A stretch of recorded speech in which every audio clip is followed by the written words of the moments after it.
Welcome to the Vault Studios NFL podcast, an Australian twist on all things NFL. The boys are cracking into a nice cold beer from Burnley Brewing. Let's join them. Hello, everybody, and welcome to the show. I'm your host, JA, and I am joined, as always, recently by the great Richie Garraway. How are you, buddy? Well, I can join you really easily now. I have a microphone in my house. I know you've got the full mic set up. I got a full kit. I got the board. I know It's down there. Hang on. Yeah, down there. Thank you, Sporting Globe, for setting us up with all that stuff back in the day. That was great. You've got our travel board set up, Richie. But it's a good little board, that one. It's good. It's been, we've been able to get through this COVID stuff pretty comfortably with all the gear we've got, which has been nice. Haven't really struggled with it, which has been good. And like StreamYard's obviously a great program. If they're listening, please sponsor us and give us your service for free because it costs a fortune. But it's definitely worth it if you're ever thinking about it. That's StreamYard, which is really good. Just quickly want to thank our sponsors as always. Burnley Brewing, thanks for providing the beer for the season. Now the regular season is over. Thank you guys heaps, and make sure if you're in the area you get into Burnley Brewing. Again, I'm not having a Burnley Brewing right now because it's a little bit early in the day because we are still on holiday, so we're trying to get these done during the day so we can enjoy our night times a bit more. And also thanks to Breaking Oz Memorabilia. And for all our Patreon fans, a bit of good news, bad news. I've already sent a message to the Patreon guys and had a good response. But, due to some stuff with Breaking Oz, nothing they've done or we've done personally, they aren't going to be able to contribute to the helmet for the Patreon anymore. So I've actually shut down that $10 a month Patreon. We do have, though, for the guys who have paid for the first month, I will say Breaking Oz, they did live up to it and give us an absolutely outstanding helmet for you guys. So that'll break will go up in the next couple of days. But have a look at this bad boy. That's a Deshaun Watson Eclipse with a visor, blacked out face mask. It's got little bumpers on it, Rich, that I know you love. On the back as well, I was having a look at it before. It's got all the NFL 100 bumpers and the American flag and that all extended out. It's a really, really cool lid. So thank you to Breaking Oz, for all their support, and thank you. As I said, guys, it's been a rough year for everyone. So, stand by bomb the way that they have us. It's not all their fault. They've had some financial things not go their way with PayPal. Obviously, COVID hasn't helped. So they're just no longer in position to contribute that Patreon. So we're going to shut it down for now, and who knows, in the future, once things get more back to normal, it might start up again. But thank you to the guys who did get on Patreon. And if you were a $10 member on Patreon, we do have a $5 one, which it doesn't get you anything. It gets you fantasy football advice from Lewis if you want it. But let's be honest, if anyone asks Lewis fantasy football advice, he gives it because he loves it that much. But it's just goes to support the studio. So if you did want to change that $10 to the $5, which a few of the guys already have, and I thank you guys very much, to keep supporting the studio, it's very much appreciated. So thank you to Bomb and that helmet, Patreons that were in that $10 club. Get ready for the next few days because one of you could be walking away with that helmet. So awesome news there. Let's get straight into it, Rich. And obviously week 17 ended and there's a lot of games, a lot of drama. Doug Pedersen is a piece of shit, pretty much, doesn't respect the game enough. But anyway, what we thought we'd do is a good way to go through it. We wanted to look at our predictions as well. And we thought might be fun is we go through each playoff, each division or each conference, as talk about the seeds and talk about the teams. We're not going to be doing a playoff preview for the games, guys, because we're doing a live show this weekend. It'll be Friday night. We'll be doing a live show to preview all the playoff games. So this is not a matchup show. This is just talking about the teams and where they finished and how the playoffs are looking from here. So we start in the NFC. The Packers took out the division quite comfortably in the end. Obviously, the Bears came second at 8-8. So the Packers had no trouble winning that, which was not a surprise to me and you, Richie, because we had them winning the division. Both of us had them winning the division, which is I had them as a 4 seed, so I didn't have them as high a win percentage. But I think you had them winning as well, didn't you? 100% had them winning the division.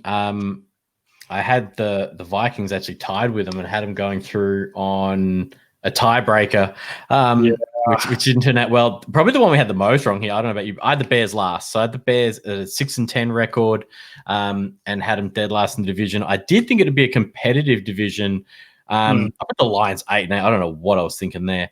And then I had the Vikes and the Lions both at 9 and 7. So I think the Packers showed us pretty early they were going to be the class of the division, pretty much rode it out all year.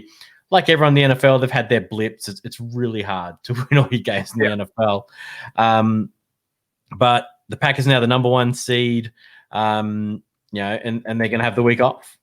Yeah, absolutely. And they deserve it. And I don't think people really, we saw the Saints and the Seahawks who finished 2 and 3, who I didn't have the Seahawks winning the division until we did our mulligans and I swapped it. I kicked the Vikings out and put them in.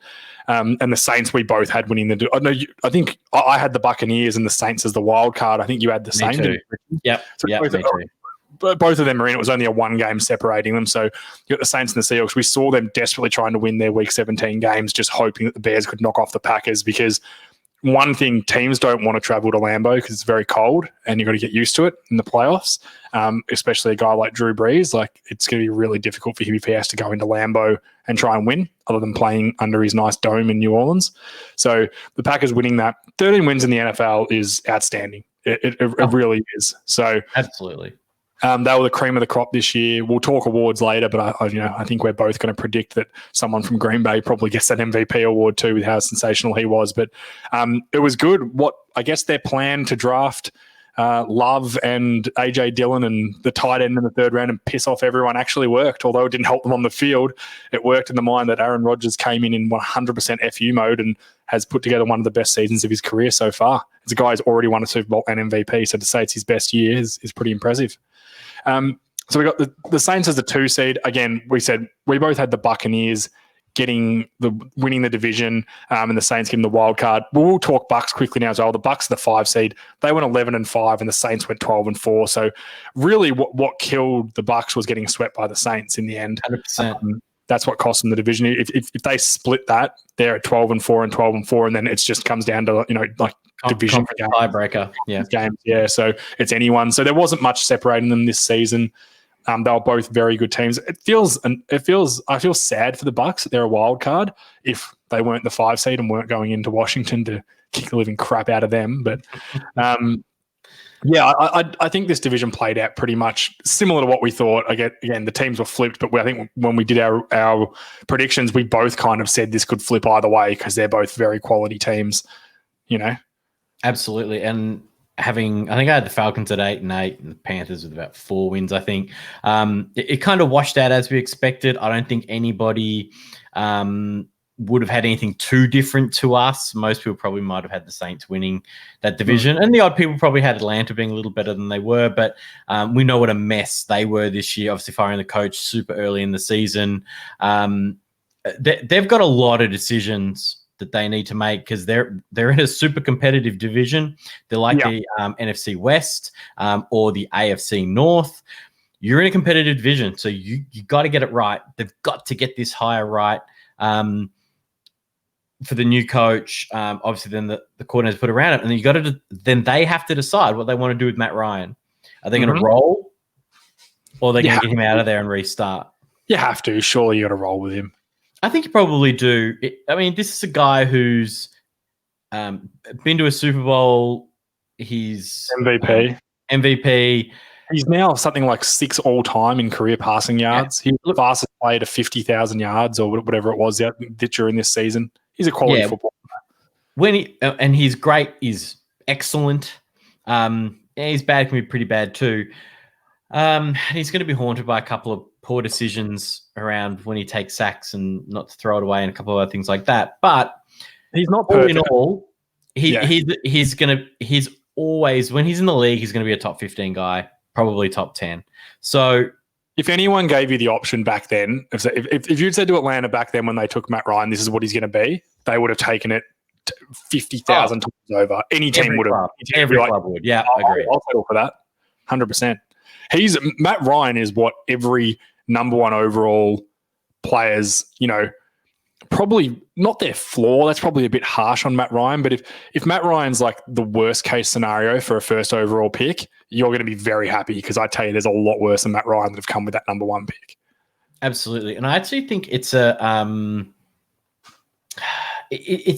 good job opening And we're going to talk a bit about it later, so I probably won't go into it too deep here. But Yeah. that's a good job with a good owner. Yep. You just got to worry about your roster's a bit old, and you got some salary cap issues you got to sort out. Some turnover, but you got some talent. You got some real talent. Oh, there. absolutely. Yeah. Seahawks, obviously the 3 seed, 12-4. This was the division that surprised all of us because, as we discussed just before we recorded, the 49ers were the number 1 seed last year. They came 4th in this division, didn't win the division. Now, they were destroyed by injuries. I'm not going to say it's all their fault. You know, they lost Nick Bosa in the first week. They had no pass rushers come season end. Their offensive line was torn apart. They lost their quarterback. They lost their tight end for most of the season. They had receivers lost to COVID, running backs in and out of the lineup all the time. They were one of the most injured teams in the NFL. So I'm not going to get on them too hard for their drop down. I'm expecting them, put it this way, this time next season when we're predicting when we're predicting the season again, I'll have the 49ers right at the top of my list because I think Shanahan, what he was able to do with that team to win that many games. You know, they beat the Rams once, they beat the Seahawks once. You know, this is a team that was just riddled by injuries, beating good teams. He certainly proved to me that he's as good a coach as what everyone thought he was. Yeah, and look, I had the Seahawks too. I also had the 49ers and the Cardinals coming out of here. I don't know what to think about the Cardinals. They are so I guess that's a good way to discuss. So the Cardinals played the Rams this week. The Cardinals ended up finishing 8-8, which, you know, and losing on a tiebreaker to the Bears. Look, that's the problem. I had them as 8-8. I had them as 8-8, but I had them in, not out. I didn't have the Rams in, and neither did you. They were kind of the surprise team. I had the Rams last, yeah. And I think what surprised me was the way they went about it. Like they beat the Cardinals on the weekend without their quarterback. Jared Goff didn't play, which I'm not trying to say, you know, the backup looked all right. He was able to make some plays and scramble with it and whatnot. But I think what the identity of this team now is the defense. Aaron Donald, Jalen Ramsey, there's that Johnson, the safety, is a really good safety. You know, they're loaded. The game on the weekend was pretty much won by a pick six because Kyler Murray got injured and had to leave the game. Kyler Murray was playing really well up until that point, and the backup for them, whose name I can't even remember, and I'm that certain I'm never going to have to know his name again. That's how bad he was. I'm not even going to look it up. He came in and threw a pick six, and that was kind of the game that no one else could do anything on offense. So the Rams get in as they're the 6 seed and the Seahawks are the 3 seed. I was disappointed for Arizona, and it was mainly because, you know, we talked about the Bears. I don't think the Bears deserve to be in the playoffs. I really don't. They won games early and then rode it home from there and lucked their way in, whereas Arizona had some disappointing losses and some losses that young teams have and had some bad injuries, which cost them some games where, you know. And a little bit, Kingsbury's got to get better. Mm-hmm. Like he makes too many mistakes for an NFL head coach, and whether it's the people, obviously we're not in the room, so whether it's the people he's surrounded himself with or whether it's him, he has to fix this in the off season. It's going to fall on him. If it's too much talent, fix it. There's too much talent there to let this keep happening, and they're in a competitive division. But well, sorry, tough shit. That's the division you're in. So. You got to get that sorted out. Otherwise, there should be O-line in the offseason. Fix the crap out of that O-line because the defense it's okay. I don't think you're going to be able to get it better, but you'll get Chandler Jones back next year to rush the edge. I really liked the way Isaiah Simmons finished up his season. He started getting more snaps and he's starting to look like they're finding a spot for him there. So hopefully that'll kind of continue to grow. They've got some solid corner. Peterson's still a solid corner. He's certainly not a top 5 or probably 10 guy anymore, but he's solid.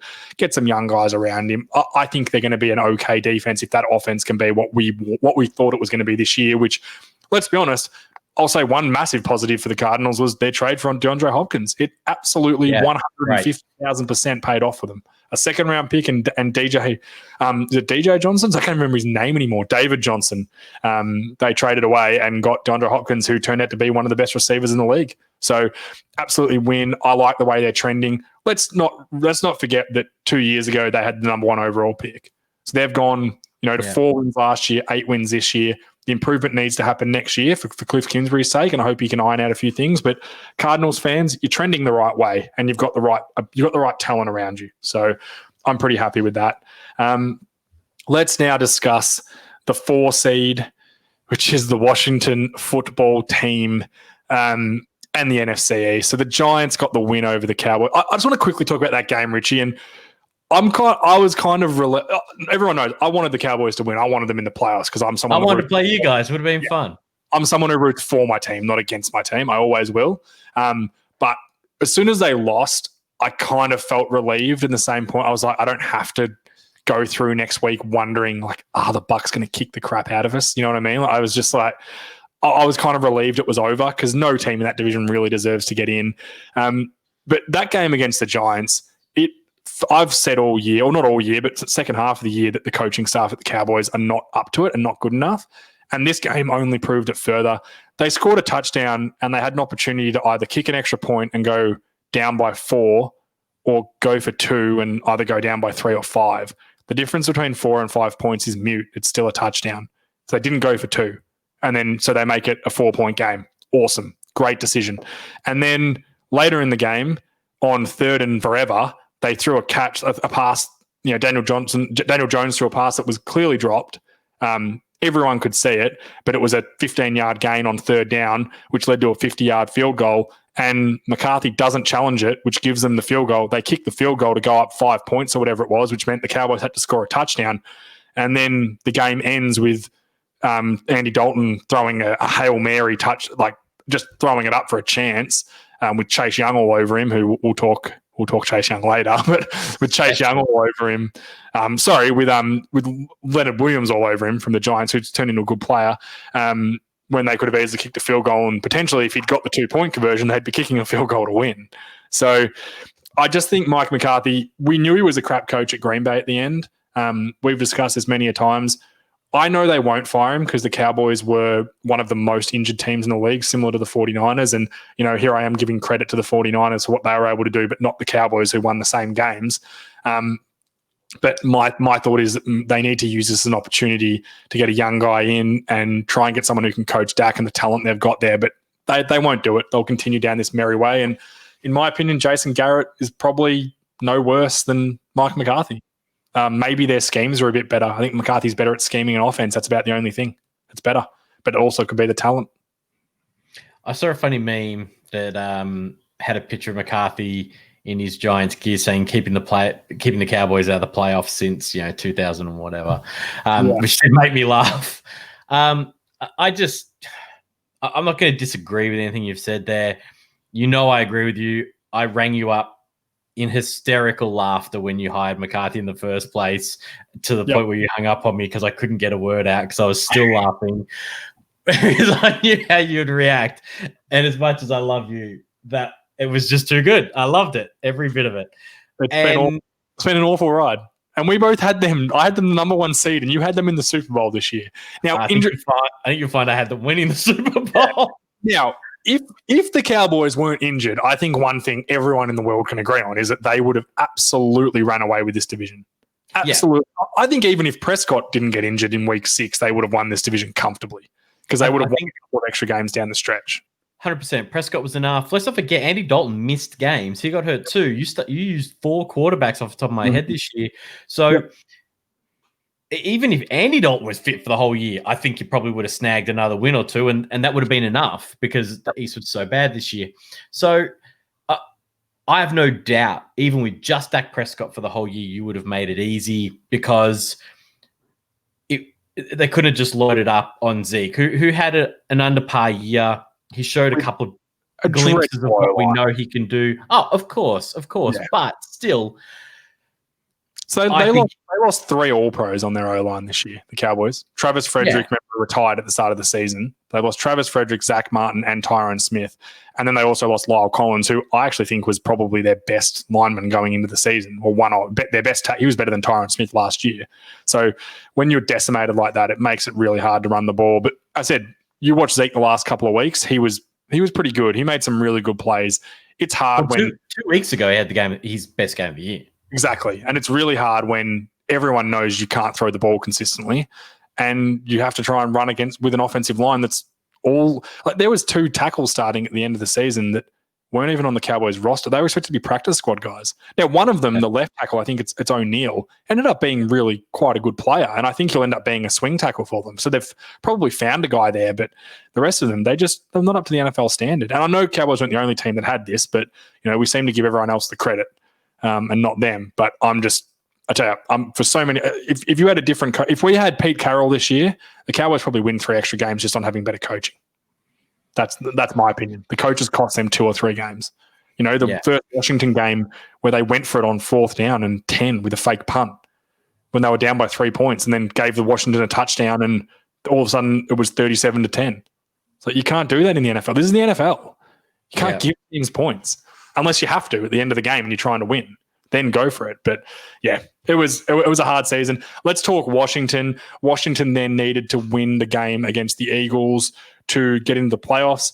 They were up by 3 points in the end of the 3rd quarter. And Doug Peterson, for some reason, still blows my mind why, benches his starting quarterback and brings in Nate Sudfeld to play, which all but gave Washington the game. He threw a pick on his first pass and fumbled on his second. Yeah, it was... If that wasn't tanking, now Peterson's come out and said, no, Nate's been with us for 4 years and I just wanted to give him the opportunity to play. If that's what you thought, you would have started him. If that's what you thought. You did it because you thought, there's a chance we win this. If I'm the Eagles owner, and I know he won't because the Eagles are just a dreadful organization, I would fire him because of that unless you've told him to do it. To me, that is such a crap culture to have. By losing, that saved them five draft positions. Yeah. That's a lot in the first round. I reckon you ask any fan in Philly, and I reckon they would have taken the win to knock. Of course they would, because fans are idiots. Yep. It was active tanking. Yep. It's as simple as that. And there is nothing that organization can say to me that is going to change my mind in any way. So for mine, it was active tanking, saying, you know what? We actually might win this. We really can't afford that because we'll go up. I think instead of being 5th, I think they're tied with Cincinnati. So that's going to be a coin flip. So instead of potentially being as low as 4th, I think they would have been picking 9th or 10th. Yep. So they're like, you know what? Forget this. We want a top 5 pick. And we know in the NFL, it makes a difference. Those first 5 picks versus the next 5 versus the rest of that first round, it makes a difference. So for me, it was just active tanking. Whatever, you can do it. What they're lucky is there were no fans in that Philly stadium because they would have heaved every bit of furniture they could have got their hands on onto the field because we know what Philly fans are like, mental cases. Yeah. And they would never have got away with it. But the fact there was no one there, they're like, you know what? Stuff it. Let's just make sure of our pick. And also, I'd rather they just admit it. Yeah. Yeah. And in saying that, though, Washington probably still could have won the game if Jalen Hurts had stayed in. But we all know they had a better chance. And isn't Jalen Hurts your future now? Let's Could quickly you have been better off with an industry? You or me? Yeah, it was me. Quickly discuss Carson Wentz. He didn't even suit in this game. He was the 3rd string. So there's now reports that he wants a trade, that they can't repair the fractured relationship between him and Doug Peterson, which, I'm sure today didn't help at all, not dressing him, because he's not hurt. He was genuinely benched. So it's a bad look in Philly. It makes me happy to see them struggle. It made me really happy to watch the Cowboys eliminate them last week because they still thought they were good. They've got a lot of changes coming. They've got a lot of bloated contracts on that offensive line for old guys that aren't that good anymore. They've got some issues. And I will also say they were injured this year too, like a lot of the other teams. So I forgive them. If everyone was healthy, it would have been Cowboys, Eagles fighting for this division, and we all know. If I was Wentz, I'd be demanding a trade publicly. I'd just come out and demand it. He does have a huge salary cap hit next year, so they're not going to cut him. I don't think they can afford to take that whack. But if you trade him, the cash component of his next year's salary is only $25 million for starting quarterback. That's nothing.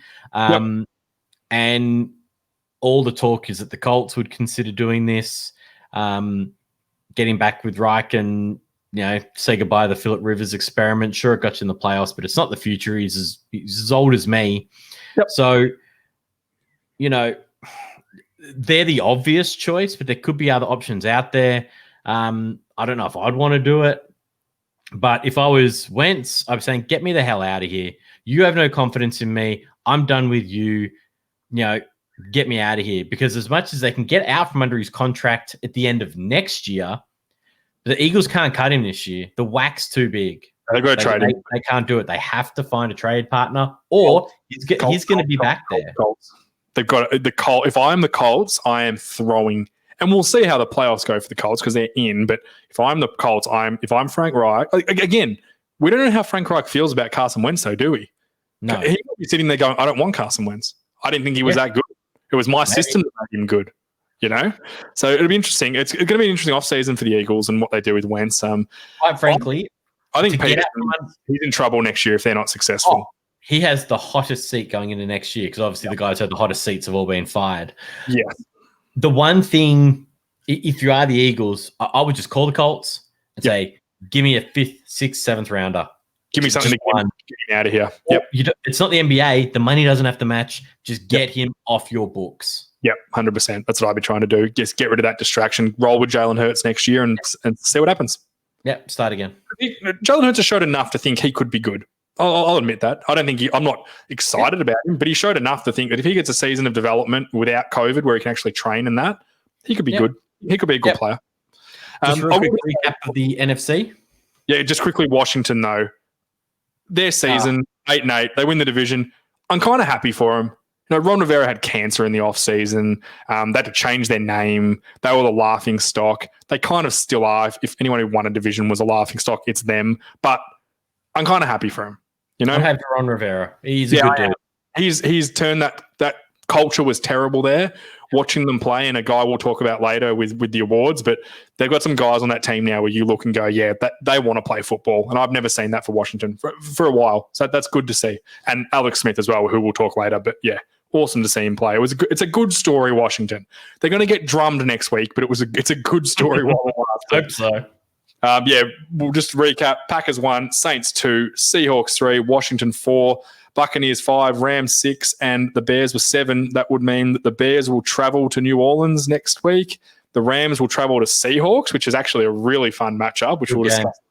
And then we've got the Bucs going to Washington, who I think everyone thinks they should win. But hey, we've seen the Bucs struggle against good defenses this year, so who knows? 100%, especially when a certain DN's getting all up in the field.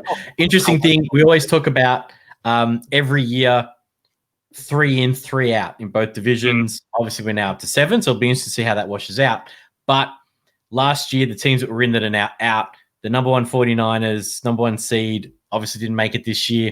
The Eagles were the number 4 seed last year. They won the East. They are out. And the Vikings, who were the number 6 seed last year, also out. So the NFC sticking to form, 3 in, 3 out. Obviously not counting the number 7 new pick. But I would think all in all, I don't know about you, JA, but I had 4 of the 7 correct. 4? Well, I haven't counted mine yet. I should be careful. I've lost 2 already. But I'm reasonably happy with that. And I got them right in their positions, except for the Saints and the Bucs who needed to flip. So not a bad picking result for the NFC. No, I'd exactly the same. I'd 4 the same. The only thing is, I mulliganed the Seahawks in for the Vikings, so that kind of got me my 4. So without that, I only had 3, but, you know, mulligans count. Let's move over to the AFC, where we'll just talk quickly on the Chiefs. 14-2. They lost to the Chargers on the weekend with all their backups. That was actually a sneaky, fun game to watch. Herbert balled. I really like Justin Herbert. I love Herbert. I can officially say there was something I was very wrong about in the preseason, and that was Justin Herbert. He could very well be a generational talent. For once, DJ stuffing up actually did something good for him. I think he's outstanding. But the Chiefs, they're the cream of the crop. Even when they have bad weeks, they find a way to win. It's hard to see anyone. And quickly, I want to talk Bills in this conversation. It's hard to talk anyone else being in the AFC Championship game, but Bills and Chiefs the way they're both playing. I know it could happen, but looking at it now, you'd be nuts to try and predict against that. No, the only you could sell me on some Ravens. That's probably the only other team. The D has started to find some rhythm in the last, I'd say over the last month or so.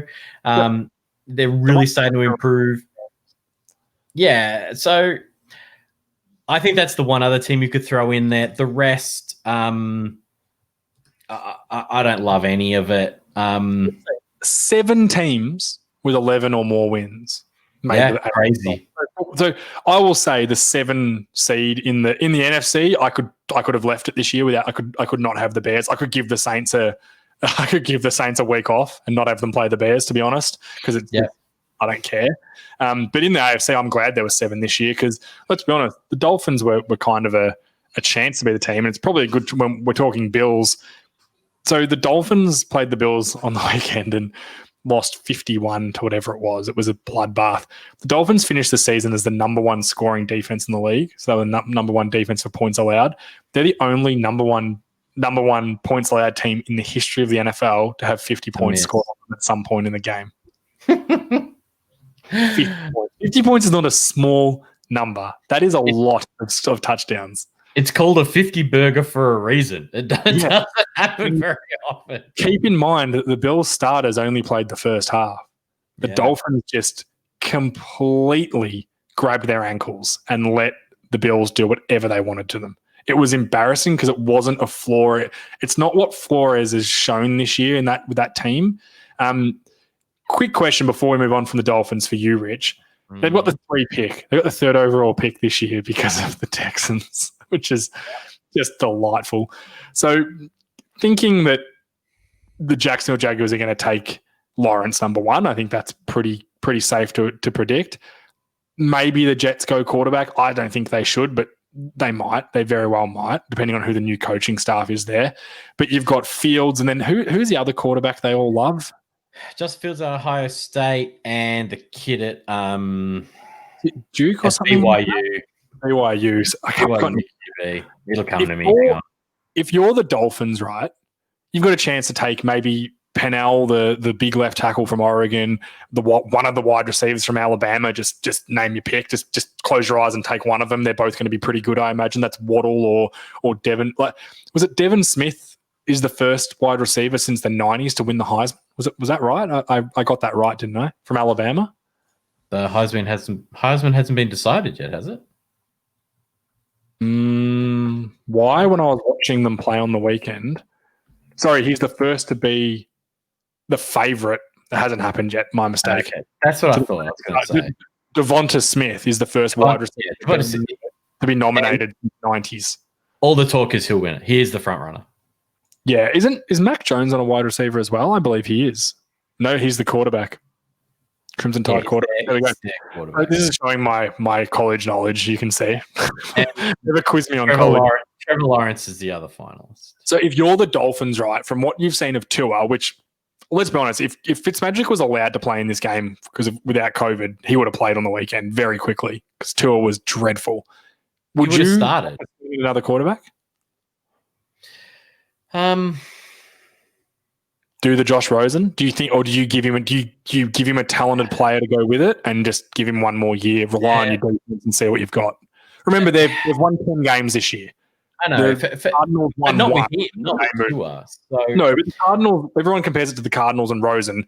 They only won 1 game that year, the Cardinals. And Rosen looked garbage and wasn't. I would argue he wasn't Tua at college. Exactly. I would argue the pedigree was better in Tua, but I think they were probably on par with how bad they looked. Tua, to me, I'm not sold on him this year in any way. He's shown me nothing to think that he's going to be good, but I'm sold on his college tape. That's what I'm sold on. Yeah. So if you're Miami, where's the next pick? Because don't they have their 2 first rounders? They've got their own and they've got the Texans? Yeah, so that'll be like 19 or something like that. They've just missed out. So there's 7 teams. There's 14 picks in front of them, 32. It'll be 18 or 9. Yeah, it's 17 or 16, something like that. Okay. So there's every chance. I do think, obviously, Trevor Lawrence is going to be gone. He'll probably be first. Zach Wilson out of BYU appears to be the number 2 guy at the moment. Now, I'm pretty sure Kyle Trask out of Florida declared. I don't know that for sure, but I thought he had. Okay, so he's declared. Every chance he's there in the middle of the first round. So if you're Miami, you can use that number 3 pick to get a talent, which they need. Yep. So do that. O-line. And if he's there in the middle, maybe grab him because I think put some pressure on him that way, or a second round guy, something like that. Yeah, But then they have to get Fitz has to go. Fitz has to go and take the pressure off him completely that way. Agreed, and then bring in a journeyman back up, like a journeyman who you're not going to be whoever the McCown is of the league. Case Keenum, bring in Case. Perfect guy. Like so he's going to be a professional. He's going to help him because he's all cool about cashing his $6 million check, which is what he's going to get. And he can work with him, hopefully make him better. And you won't be tempted to start him. Yep. Yeah, fair enough. I think the Maybe Dolphins something like that. Everything's ramping up for the Dolphins. I'm interested to see what they do if they think. I guess, and we don't know what they feel about Tua in the building. We haven't seen him at practice. We haven't seen him, in the film room. Is he really, sometimes on-field performance for a rookie isn't the biggest telling of everything. Look at Josh Allen. He's now a legitimate MVP candidate because 2 years after everyone pretty much said, including me, that he was going to be crap. So, you know me. I watch a lot of college, and I remember what Tua was in college. So I'm not ready to flush him yet. No, and the best way to do it is to go, all right, compare Tua's college days to Lawrence, Fields, and Wilson, and who would you take? I think maybe Lawrence would go in front of him, which they don't have the opportunity to do. So, but I think if you look at Field and Wilson, they're probably either saying, well, he's on par with them or better. So we're just going to take our chance. He had a better college career than Fields. No, and he got injured, which didn't help him. So that's the Chiefs, Bills. Bills are rolling. I'm enjoying them. Josh Allen's been outstanding. I think he'll be in a conversation a bit later. I don't think he's going to get MVP, but he's definitely going to be a part of that conversation. You've got the 3 seed, the Steelers, who really they kind of flailed later in the season, then turned it around with a couple of good wins. Like they lost to the Bengals. Everyone thought, my God, they could roll out of the playoffs. And then got a big win over the Rams, I think it was. I can't quite remember. But they got a big win, got their season back on track. They lost to the Browns this week just with backups. But I kind of liked it because that meant the Browns get in. But Steelers, they're a very, very real team, and they're very talented. They're going to get, Roethlisberger's had a week off, which will help. They're very well coached. They're always going to have good talent. They've got great receiver talent with Chase Claypool, Juju Smith-Schuster, Deontay Johnson, Washington, James Conner's back, which I don't think he's the best running back in the league, but he's certainly better than having your back play.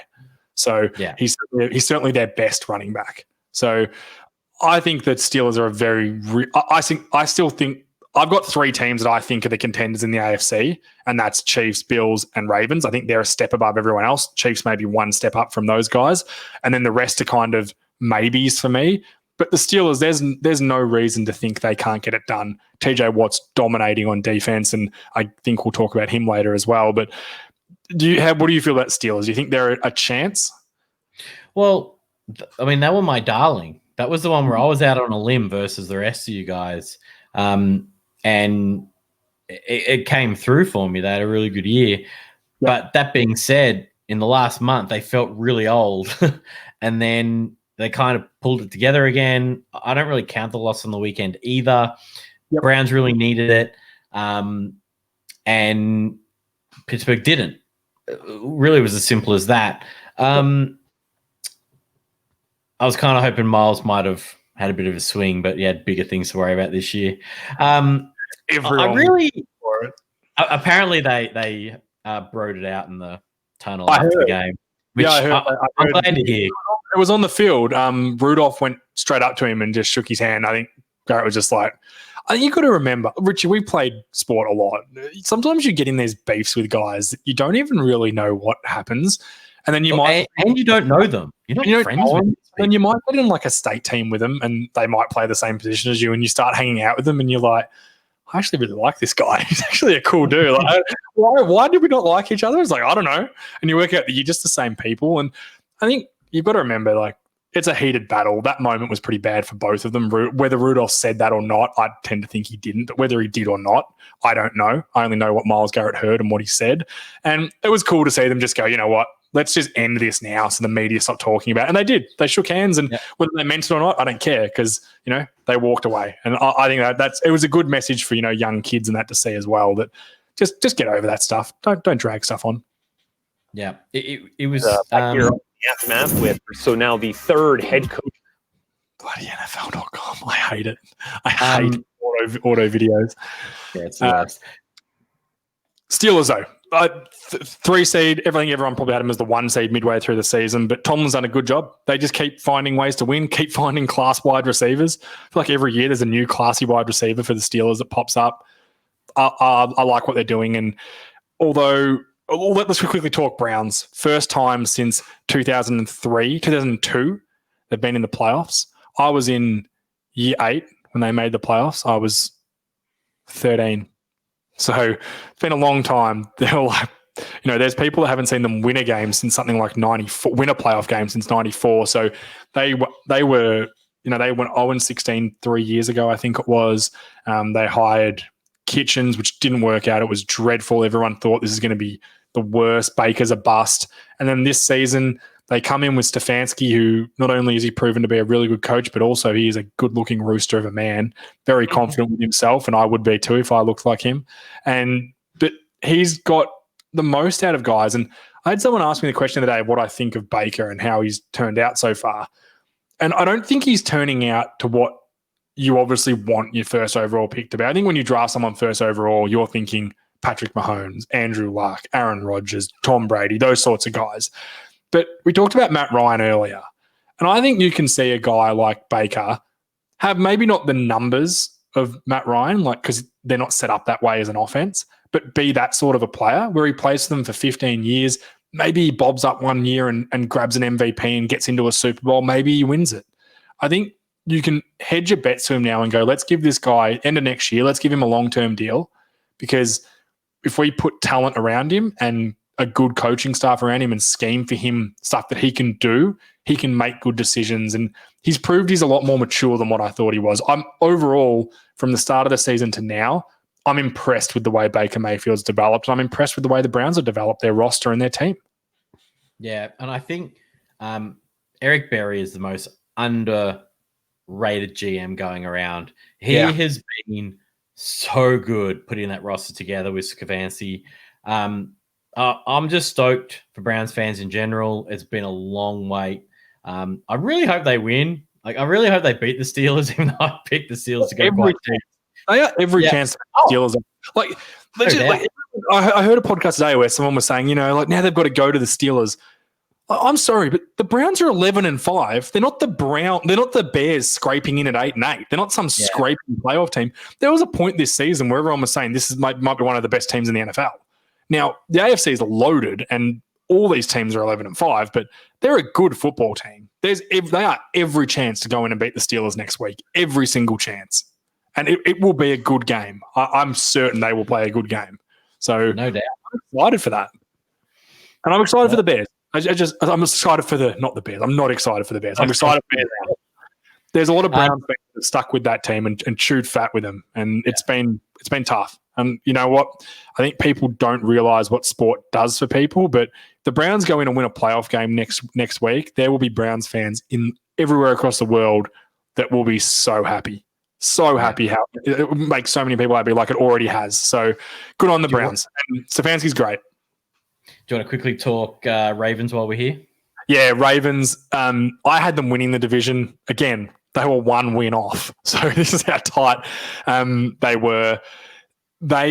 Mid-year, they had a ton of injuries. They lost Stanley, who was their all-pro left tackle. They moved Orlando Brown from right tackle to left tackle. They shifted all the deck chairs around, and they've gone on a 5-game winning streak and looked awesome. Now, I know they've played some crappy teams in that run, but, they drummed the Bengals on the weekend. The Bengals beat the Steelers 2 weeks ago. The Browns lost to the Jets 1 week ago. Now, I know COVID helped there, but if we're going to get on teams for beating bad teams, I don't think that's fair to then not get on the Browns and the Steelers for losing to them. If I had to pick the best team in the NFC North right now, I'm picking the Ravens hands down. They've got things worked out. They're a strong defense. They've got a few guys back on the front, Calais Campbell for one. Lamar's worked out what's going on. The O-line's protecting him better. Marquise Brown's starting to come out of the woodwork and show his skill. Mark Andrews is healthy again, and he's starting to get some touchdown catches and become productive. Their running back, Dobbins, the rookie's been awesome. Bradley's been good. Ingram's getting healthy. Ingram right now is their 3rd running back. He would start for some of these teams in the playoffs.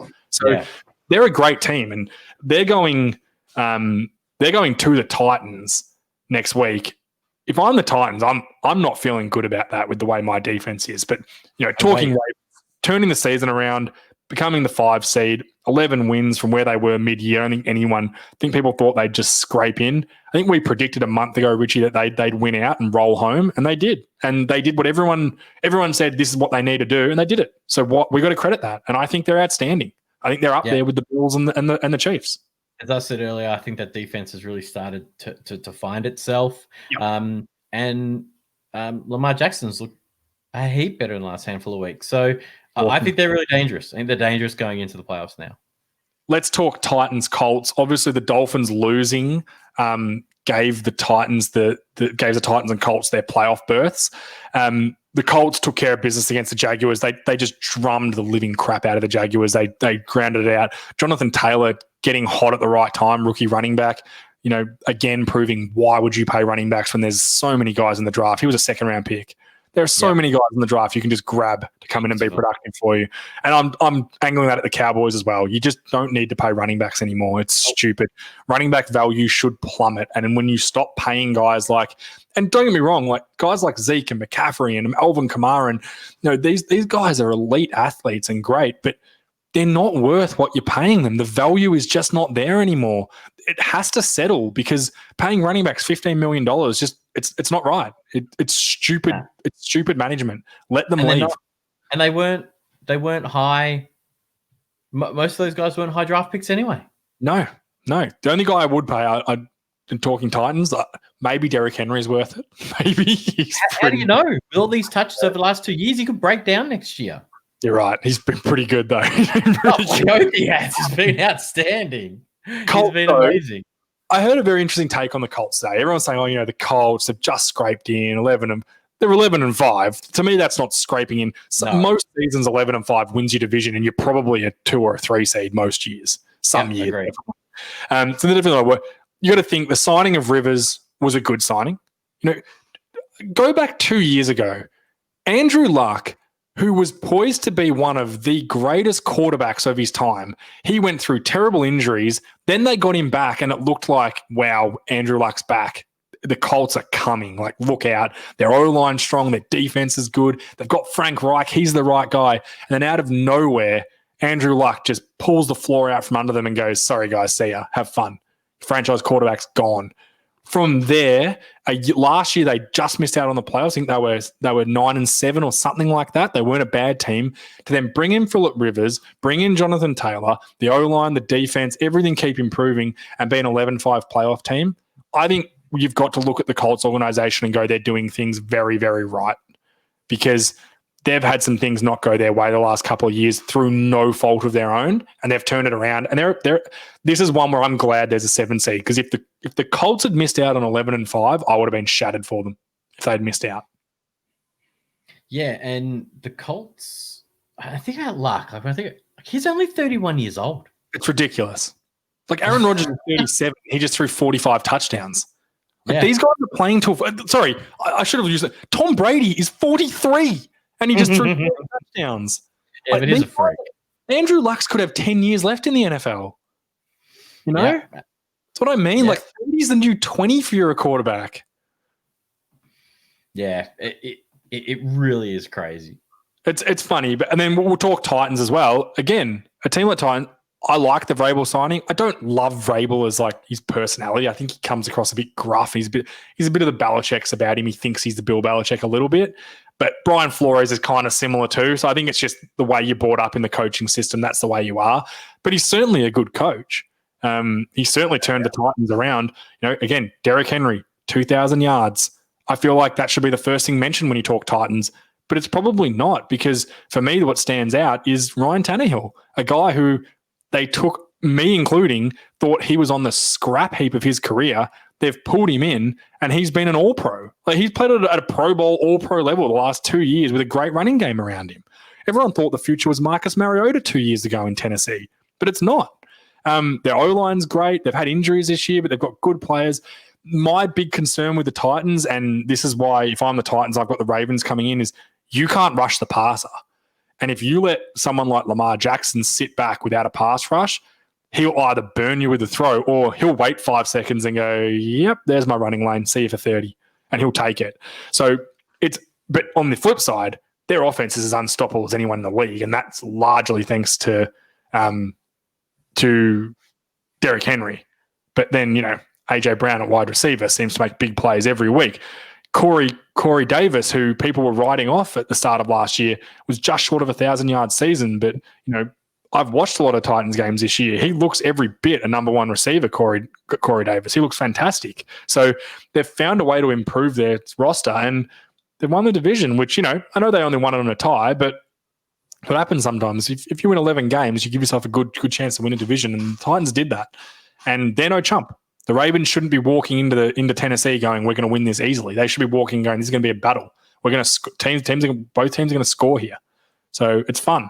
But yeah, both those teams, Colts and Titans, they've been up against the last few years. You look at teams like the Texans to compare, and they've done nothing but sabotage themselves. Whereas the Colts and the Titans have been, have made moves that everyone thought that's a dumb move, and it's been a great move, small moves. And again, the Colts have been absolutely screwed and found a way to make it work. So, you look at the Texans and the Jaguars and think, maybe you should have made better decisions earlier on, like a couple of years ago, because 2 years ago, let's not forget, Richie, 2 years ago, the Jaguars played an AFC championship game against the Patriots.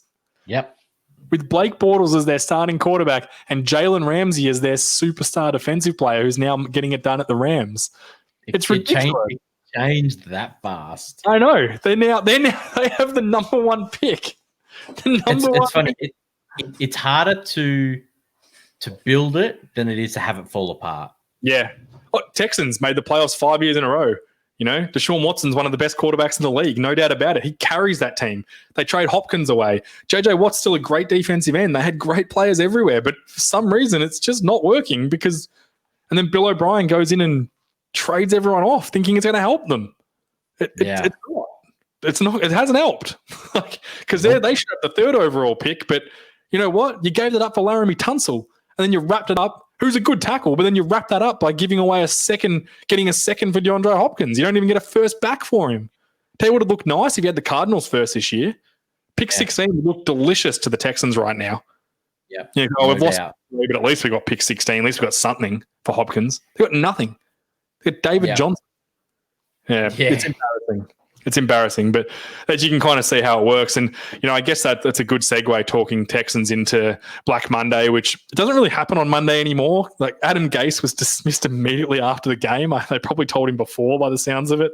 But you've got six spots open right now. The Chargers fired Anthony Lynn, which, again, we've said all year, like the guy, don't like the coach. I think of all the guys that deserve to be fired, he's right up there. He's just been a terrible coach this year, and I'm sure a guy like that will find another spot where he'll be successful, because very likable guy and very smart. He's probably just one of those guys that's a good coordinator, not a good coach. Not a good head coach. The Jacksonville Jaguars fired Doug Marrone and Dave Caldwell, the general manager. I like Doug Marrone. I think he's a good coach, but he didn't have much chance there. That job was his to lose this year. I thought it was probably pretty good of them to let him see out the season. A lot of coaches, a lot of teams like that, when they know they're going for the number one pick, they didn't give him any help roster-wise. They fire him mid-season. I think that was good of them to let him see out the year at least. Again, Doug Marrone's a very well-known offensive line coach and offensive guru. He will get a job elsewhere with one of his mates, no doubt. Got the Texans. Bill O'Brien was fired earlier in the year. The Atlanta Falcons was fired earlier in the year. New York Jets and the Detroit Lions. So really only two new ones on the Monday, which was the Chargers and the Jacksonville Jaguars. I don't want to go through all of them in depth, Rich. I just want to know what's your least attractive and most attractive. I think ours are going to be the same. Probably the least attractive is easy. That's the Detroit Lions. I wouldn't go there. I wouldn't want this job at all. It is a complete 100% rebuild at this point, to the point where you're probably going to trade Matt Stafford away. You may as well. Like, they've got him under contract, but I'd just get rid of him. The only Drew Brees retires, and then the Saints go, all right, give us Stafford. We'll give you a second-round pick for Stafford. List if he goes to the Colts, obviously the Saints, Colts, 49ers, Broncos. Imagine Stafford at the 49ers with Shanahan. Imagine Shanahan having a guy that can be like, hey, Staff, can you throw that 65 on the full? Like, yeah. Oh, cool. No worries. Hey, Ayuk, run. Right now, the Lions, worst job. It's a complete rebuild. It's the worst job. I feel like they're the Cleveland of the NFL right now. They haven't won a playoff game in even longer than what the Browns have. I wouldn't want this job one bit.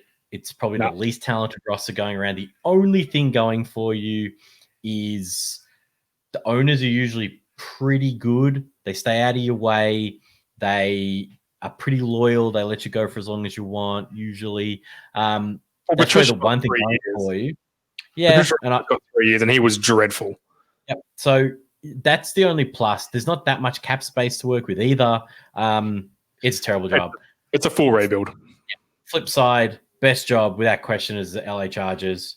I actually think this is by miles. Yeah. They got the most talent. Obviously, Justin Herbert leading the way. He's shown that he's the real deal. So you're set there. You've got Joey Bosa, Keenan Allen, Williams, Eckler, James on the defensive side of the ball. Hunter Henry at tight end. The only position they've got to fix up is their O-line. If they can fix their O-line up, that team's and then I know I've said it before, Eric Bieniemy from Kansas City, if he can get this job, or even the guy who's the 49ers D coordinator. I said his name earlier. Robert Saleh comes in with those defensive players. Like, imagine what he's done at the 49ers. He comes in with, Bosa, Ingram, Derwin James, those sorts of guys. I like what he'd be able to get done there. Yeah. Eric Bieniemy is the front runner for every open coaching job. There's only 3 drawbacks to the Chargers job that I can see. One, you're right about the offensive line. It's quite frankly, it's garbage. Dreadful. That's one issue. Next thing is you're the number 2 team in town. So you're always going to be working hard for fans and interest and buzz and excitement, all that sort of stuff. But probably the biggest one. Can I guess it? Yeah, go. You got Patrick Mahomes in your division? Of course you do. It's terrible. So that makes it really. You'll probably be a wild card a lot if you're going to be, even if you're a good team, you'll be like an 11-12 win wild card, even if you're really good, I think. Yeah, it makes it tough. And if you want, I can quickly rank the rest because I wrote it down beforehand. The next best job is the Jags because you got the number 1 pick. Exactly. And you can get going. And Shad Khan is actually a good owner. He's one of the newer owners. He's really good. And they've got the second most salary cap in the league. 3 huge pluses. You're going to get the quarterback. You got a good owner and you got the money. Then it's the Houston Texans because you've got the young quarterback in place. JJ Watt's probably maybe will depart, maybe won't. But there's some other good talent around you. And which scares me. And it's probably why I think I was thinking that I'd probably want the Texans over Jacksonville, but you're looking at a long time before you can get young talent in that building. You're going to have to hit on late draft picks because they've got nothing coming up for the next 2 years. Exactly. But you've got the new GM to go with you. So, you can help get the guy who's on the same page as you. Then I probably got the Atlanta Falcons job. There's a lot of talented pieces there. Again, it's a really good owner in Arthur Blank.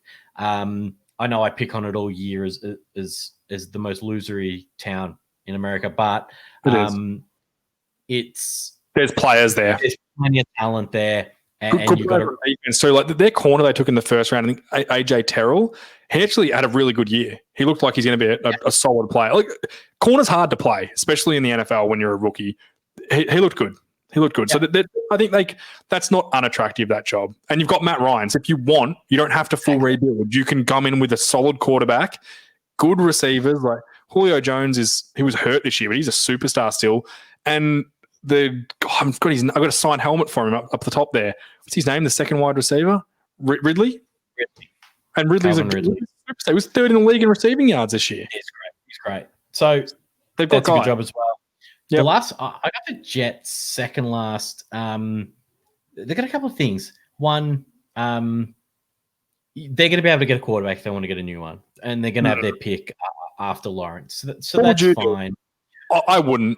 I'd roll Darnold next year. I'd probably take out Darnold too and bring more talent into the building. Trade down if someone's going to offer it to you. As long as you can keep a top 5 pick, you'd probably try and do that.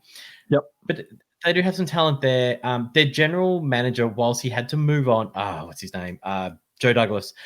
Whilst he had to move some pieces on, I think he's got it going in the right direction now. He got rid of the disgruntleds. He's trying to rebuild. He's doing everything he can.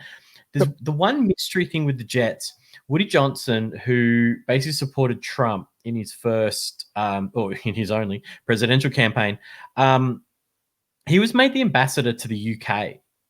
That ends now. He's coming back. Now, if anyone has seen the Hard Knocks with the Jets, Woody Johnson is a very involved owner. He is in the building all the time. He is involved in all personnel decisions. He loves it. He saw it as his job, the owner as a job. So it'll be really interesting because the current chairman, which is his brother, first name escapes me, Christopher Johnson, he's been a very hands-off type of president, chairman, whatever the hell you want to call him, owner. So it's going to be really interesting what happens when Woody Johnson comes back to the Jets, because he's on the sidelines. He's at training. He's in every meeting. He meets with scouts. He is very involved. So it'll be really interesting to see what happens with the Jets going forward, no matter who they choose at quarterback. Yeah, I just think they've got a real lack of talent on that team. They've got a big rebuild to go. But they've got to do it. That's why I wouldn't roll, because even if you take a quarterback this year, if you take Fields or whoever you want, I don't think the talent's around him next year to make a difference. I think if, say you roll with Darnold, right, you take that big left tackle, whatever you do, whatever you want to do, you improve on talent. Maybe you trade back and let a team jump up and grab the quarterback. You know, the world's your oyster. But if you do take the tackle, you can put him with Becton, who had a really good year. Exactly. You load up. The defensive end, they got Williams. Yeah, he came on strong this year. Did. So there's a bit in the trenches already. If you spend this year's draft capital some more in the trenches, and best case scenario for the Jets, Sam Darnold next year is good. And you're like a Dolphins, you know, you're maybe not that good. Maybe you're like a 5 or 6 win. And you're walking away going, Darnold's the man. Let's 5th year option him and let's keep it. This guy, he is a good quarterback. Worst case scenario, he stinks, and you're probably in contention for a similar quarterback next year. Exactly. Because you're not winning the Super Bowl next year. Take advantage of that 2 pick. Unless you've got one and you can get Lawrence and you feel he's generational, then do it. But you're not getting Lawrence. Lawrence is gone. He's going to be gone to the Jaguars that quick. They won't even wait for their 15 minutes. He will be gone as soon as the clock hits. So it'll be very interesting to see. But I tend to agree with your rankings. I do like the Texans just because of Deshaun Watson. He's just such a special operator. But again, they've got no capital and bloated contracts, which is that rebuild is going to be tough because you're going to have a good quarterback, but almost nothing around him. You're going to be trying to scrape. So they need to get like an innovative guy who can get the most out of less players, if you know what I mean. Can I say something I really don't like? Yeah. So NFL, on NFL.com, they have a coaching interviews tracker for teams that they've requested and things. We all know about the Rooney Rule. Can I tell you a couple of the completed interviews that really upset me? Marvin Lewis, who's currently the Arizona State defensive coordinator down there with Herm Edwards. He's been interviewed by 2 clubs for their head coaching job. Are you kidding me? That is the worst way to get around the Rooney Rule I have ever seen. He's not a serious candidate. This is disgusting. Like, the teams, and they do it early. Like the Texans interview, I think the Texans they interviewed him like 6 weeks ago. He's not getting the job 6 weeks ago. No. They're just getting the rule out of the way. Go and find a genuine person to interview. Eric gross. There's one another name, but everyone's going to interview him. Yeah, but you know what the difference is? He might not want to interview at the Lions. The Lions might call him and he might go, "Nah, mate. Sorry, guys, you're 6 on my list." They want to make sure they get it ticked off. It is bad. Because there's only 3 minority coaches in the NFL. Ron Rivera, Mike Tomlin. I can't remember the third for the life of me. Flores. I did not realize it was that bad. There were a lot of minority assistant coaches, and even I think Robert Sala's a minority. I don't know. He could just be super tan, but he's pretty dark.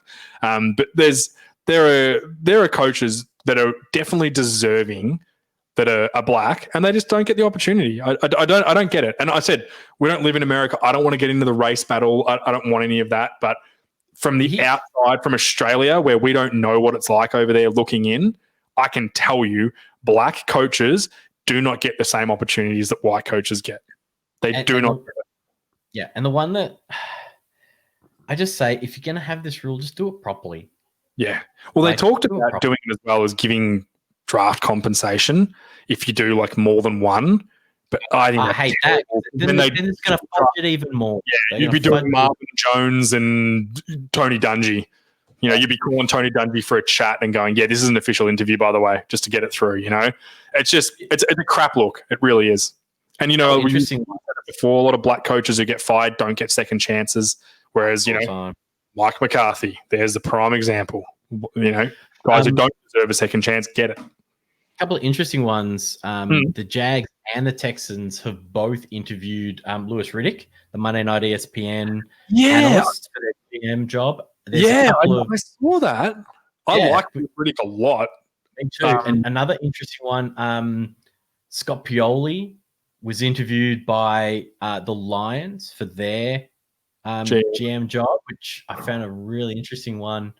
Did Daniel Jeremiah, has he been interviewed by anyone? Because I know everyone's trying to get him to go and be a GM. I didn't see his name, I'll be honest. He's like the next Mike Mayock. But he might not want to do it because I imagine all those guys that do like Louis Riddick, he'd be sitting on a pretty pay packet doing Monday Night Football and all the other stuff he does. I will say one thing, GM would get paid more than the Monday Night analyst. Yeah, definitely. But you certainly wouldn't be doing it because you need the money. Like Louis Riddick would do it for the challenge because he's been in scouting departments and things before. I kind of hope he gets it. Yeah, me too. I think Jack's job as a GM would be a good job. Yeah, Jack, I said Khan's a great owner. He's never heard a bad word about Khan. He also owns a soccer club is it Tottenham he owns? Tottenham Hotspur?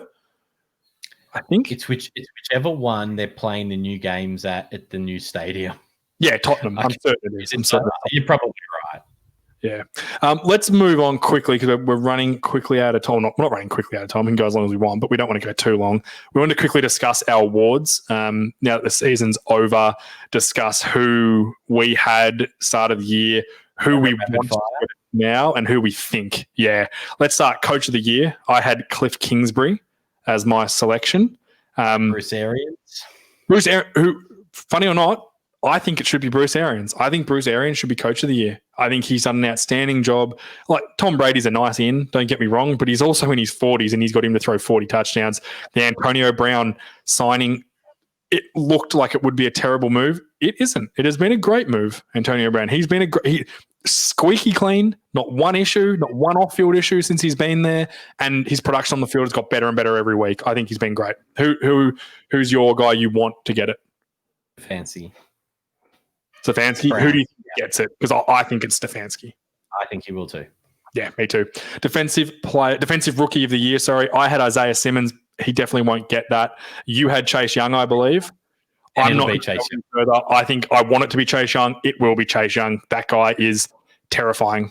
If I'm scared of him through the TV. He's passionate. He's everything what he was said he would be the best player in the draft. Between him and Mekhi Becton, I think they've both shown their way there. Offensive Rookie of the Year, I had Jerry Jeudy. Disappointing year for him. Not bad, just not productive. Who did you have? Did you have Burrow? I did with Hilaire. So, well, not a terrible pick.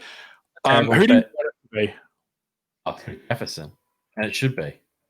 You think Jefferson gets it? No, sorry, offensive rookie. It's going to be Herbert. Herbert. It's going to be Herbert, and not wrong. He's thrown 30. He's the only rookie quarterback to throw 30 touchdowns. It's quarterback. It's hard. Dak Prescott won it the year that Zeke ran for 1,600 yards, and he didn't throw 30 touchdowns. I'll tell you that much. But he's been terrific, Herbert. But I think it's worth mentioning Jefferson. Most other years probably wins this. He's stiff. He broke the rookie passing yards record from Randy Moss. funnily enough, it was Anquan Bolden, believe it or not, owned the rookie receiving yards record, but broke the Minnesota Vikings record from Randy Moss. So great move by the Vikings. Traded Stephon Diggs because he was giving them trouble. Stephon Diggs goes off to be terrific move for the Bills, awesome pickup, and then they go in and roll and get Jefferson with that pick, who's as good, if not better. So great move. Comeback player of the year, I had Cameron Newton. Who did you have? You had Roethlisberger? Roethlisberger. I think who it should be and who we want it to be is very similar, Rich. I find it hard to believe you don't have Alex Smith. We'll have Alex Smith, yeah. I think Alex Smith, I don't care if you tell me he was good or bad. Personally, I can't stand watching the Washington offense. It's dreadful to watch. He is the best quarterback on that team now, especially now that Haskins gone. But what he has done, his story is well known. He should win that landslide. Not one other vote should go to someone else. He should win it easily. Defensive player of the year, I had Aaron Donald. You had Aaron Donald. Who I want to get it? I want Devin White to get it from the Tampa Bay Buccaneers. He won't that. He won't. The other guy I really like is Xavier Howard from the Miami Dolphins. First player since 91, I think, to have double-digit interceptions. He had 10. Huge. I think who gets it is either Aaron Donald or TJ Watt. I think it's a very close move. TJ Watt's been outstanding this year. It'll all come down to if people have Aaron Donald fatigue. There'll be an element of that, but I still think he'll get enough votes to win. I think Aaron Donald deserves to win it 3 years in a row. He's that good. Second in the league for sacks. But if TJ Watt gets it, I'm not banging down any doors angry. I think he deserves it. He deserved it last year, so he certainly deserves it this year too. Yeah. Offensive player, I had Ezekiel Elliott. Who did you have for offensive? Yeah, I'd say. So, I'm not giving it to a quarterback because I hate that because he'll get the MVP. Derrick Henry for me, 2,000 yards rushing, easy. Like normally what happens if MVP is a quarterback, which it will be, the offensive player goes to a non-quarterback offensive player, normally a running back, or I think Mike Thomas got it last year, the wide receiver. I think Derrick Henry rolls that award comfortably this year. Most valuable player, I had Patrick Mahomes. Me too. It won't be. I want it to be Derrick Henry.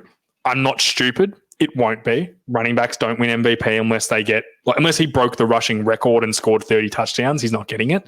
So every record. Yeah, he'd have to break them all. 2,000 yards was incredible.